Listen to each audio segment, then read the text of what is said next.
Kaleng yang sudah terpakai alias bekas ini biasanya langsung dibuang. Padahal kaleng merupakan benda yang sulit terurai sehingga berbahaya bagi lingkungan. Di tangan seorang pengrajin, kaleng-kaleng bekas ini bisa menjadi benda yang bermanfaat dan bernilai ekonomis. Dan berikut informasinya untuk Anda.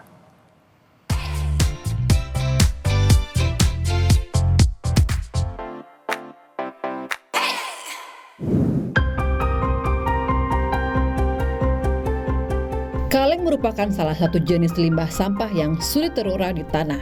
Membutuhkan waktu 80 hingga 100 tahun agar kaleng bisa hancur dan melebur dengan tanah. Berdasarkan data dari Sistem Informasi Pengelolaan Sampah Nasional atau SIPSN, sampah di Indonesia di tahun 2024 mencapai sekitar 19 juta ton per tahun. Namun sampah yang tidak terkelola mencapai sekitar 8 juta ton per tahun atau sebanyak 41,4% dari total jumlah sampah di Indonesia. Kaleng bekas ini mungkin terlihat sudah tidak terpakai. Namun di tangan seorang pengrajin, kaleng bekas ini dapat bernilai tinggi.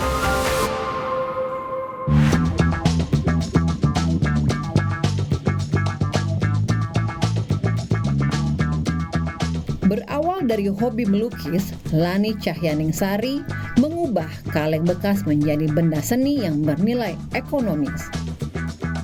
Pada tahun 1999, lulusan arsitektur ini mulai mencoba menghiasi kaleng bekas yang dilihatnya kurang menarik. Untuk saat itu belum ada ya daur ulang kaleng yang dilukis tuh belum banyak gitu. Terus kemudian ketika saya lukis, saya taruh di galeri, ternyata animonya bagus. Bilang kok bagus ya animonya ya gitu. Coba lagi ya gitu. Terus ketika saya coba lagi melukis di kaleng, dijual lagi, ternyata animonya bagus juga ya. Berarti dengan style lukisan saya yang cerah, yang seperti yang Mas lihat ini, di kaleng itu cocok gitu loh. Semangat Lani untuk terus membuat kaleng hias lahir saat karyanya berhasil dijual di salah satu galeri toko keluarganya. Berawal dari mengumpulkan kaleng-kaleng bekas susu, Lani mencoba untuk memulai lukisannya. Karena unik, banyak masyarakat tertarik untuk mengkoleksinya. Namun karena bahan yang dimilikinya kurang, Lani mulai mengumpulkan kaleng bekas tambahannya mulai dari tukang es buah, jus, dan dari teman-temannya. Selain itu, kaleng bekas juga didapatkan dari tetangganya dengan membeli atau tukar-menukar dengan kaleng yang sudah dilukisnya.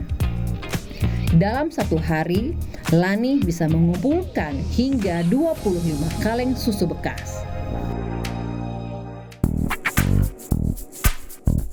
Membuat kaleng hias tidak terlalu sulit. Pertama, kaleng harus dibersihkan terlebih dahulu, terutama bagian dalam, agar sisa susu yang menempel juga hilang. Kaleng yang sudah bersih dijemur, lalu setelah kering, bagian dalam dicat besi guna menghilangkan karat. Menggunakan cat akrilik, bagian luar kaleng diberi cat warna putih.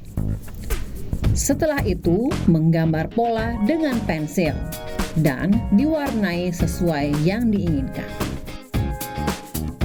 Ciri khas kaleng buatan Lani yaitu motif yang dekat dengan anak-anak, seperti karakter wajah anak kecil, binatang, dan tumbuhan.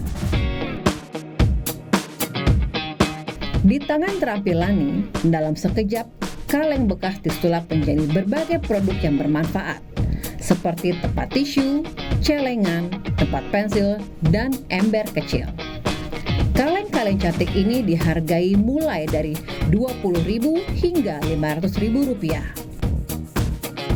Bukan hanya dipasarkan di Indonesia saja, kaleng Lani juga sudah merambah hingga pasar mancanegara.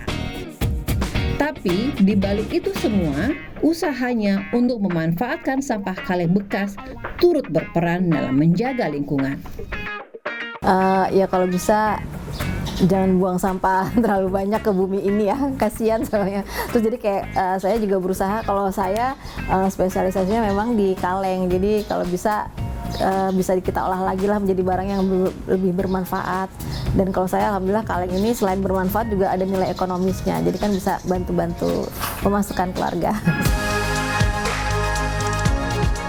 Usaha Lani memang sangat terlihat sederhana, tapi ia berperan serta untuk mengurangi beban sampah pada lingkungan. Nah, pemirsa, ini salah satu karya Kaleng Lani yang tembus sampai mancanegara. Jadi, kreativitas tidak mengenal batasan. Bahkan kaleng bekas pun bisa menjadi karya seni yang indah. Fulgentius, Avan, Kompas TV, Jakarta.